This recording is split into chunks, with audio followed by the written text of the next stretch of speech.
Hello, everybody. Welcome to Contrarian Row. I am the Contrarian 357. There's been an uptick of violence coming from the political far left ever since Donald Trump won the Republican nomination for president. And the question is, why? Well, for one, the far left political narrative is a religious belief. See, leftists live by faith and not by sight. There is plenty of evidence to suggest that progressive policies are in fact regressive and destructive. President Donald Trump pulled the United States out of the Paris Accord, which demanded that the United States curb its carbon emissions. As a result, American jobs would be cut, economic growth would be hampered, utility bills would skyrocket, among other things.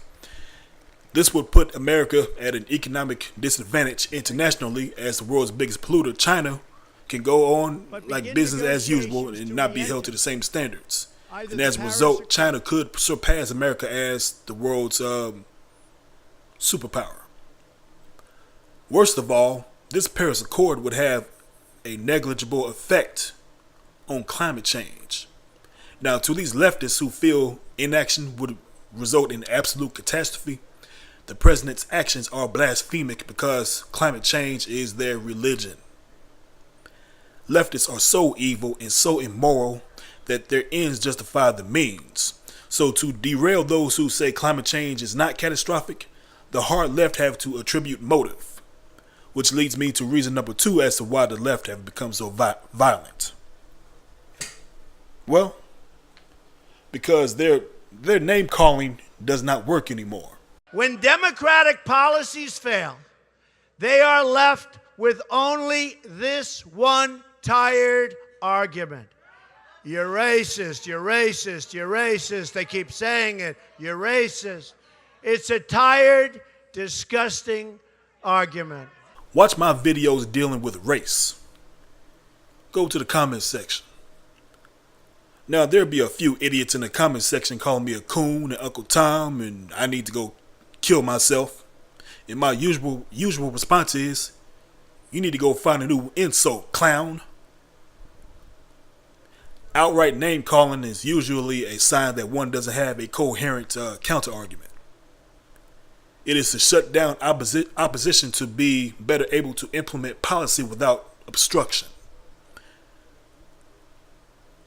So if you're against the idea of catastrophic climate change, for example, you might get told that you want people to die from asthma.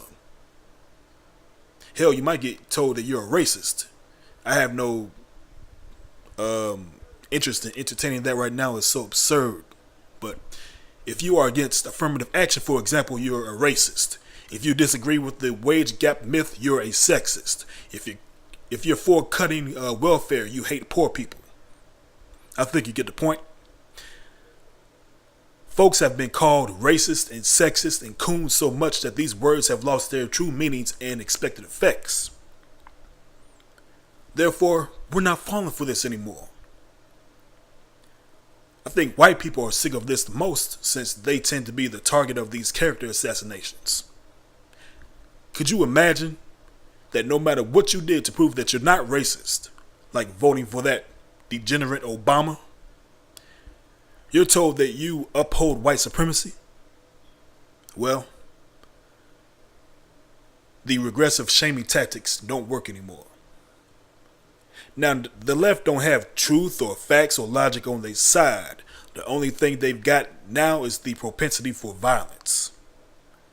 To them, the ends justify the means. So just as a Muslim is prepared to perpetuate violence upon those who depict Muhammad in a drawing or a cartoon, leftists are prepared to do the same to voice their displeasure with the blasphemer Donald Trump and his policies.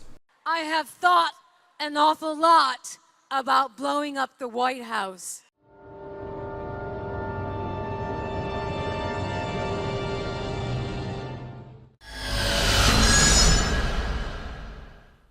Kathy Griffin calls herself a comedian, right?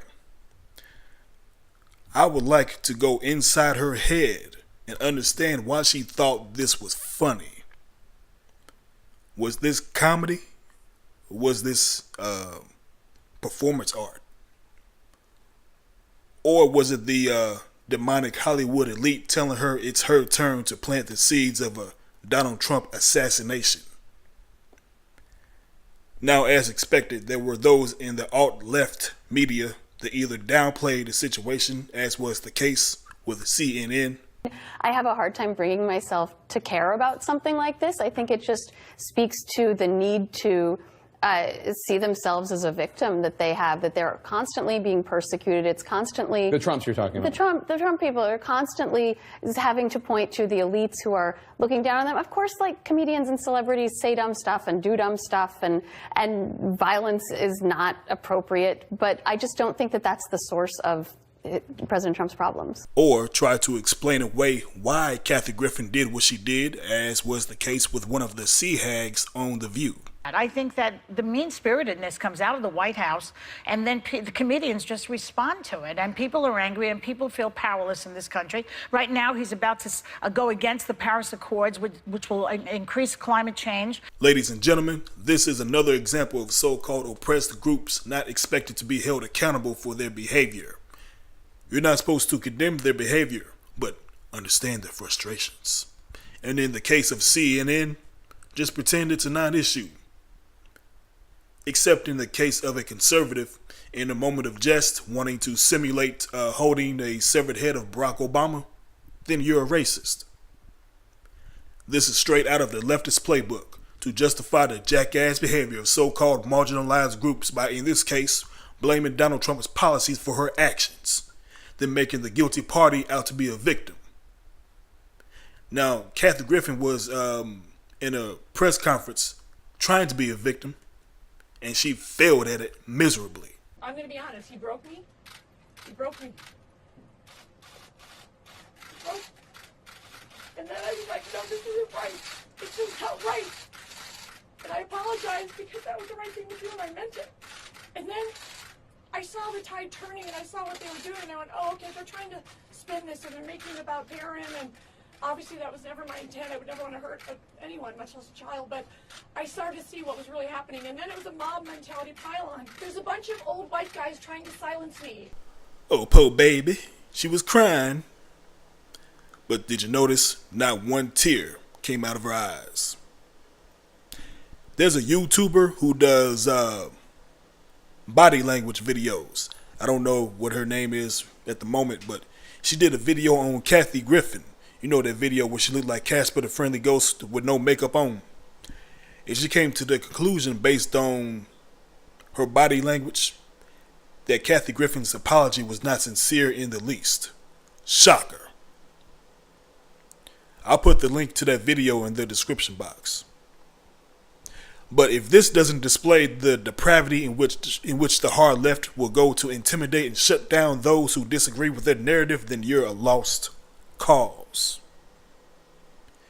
The media tries to give this portrayal that conservatives are perpetrating violence based on the influence of Donald Trump. It's just not true. But the left is good about projecting their racism, their propensity for violence, and projecting their racism onto conservatives. They're harassing Latinos. If you're deemed a fascist by the anti-fascist, you may be targeted for a beatdown. And Donald Trump is fascist, number one. The media, celebrities, and these idiots on social media are planting the seeds of a Trump assassination. We need to point these people out, and frankly, we need to ridicule them.